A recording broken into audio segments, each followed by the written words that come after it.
To access the air filter, first open the hood.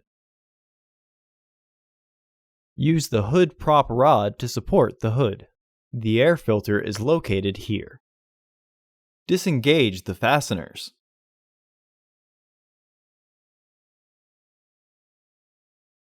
Lift the housing and free the tabs from their catch. Remove the old filter from the housing and clean out any debris inside.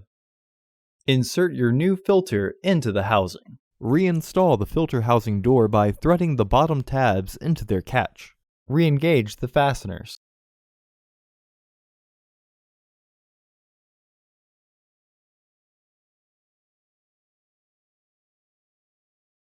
Remove the hood prop rod and close the hood.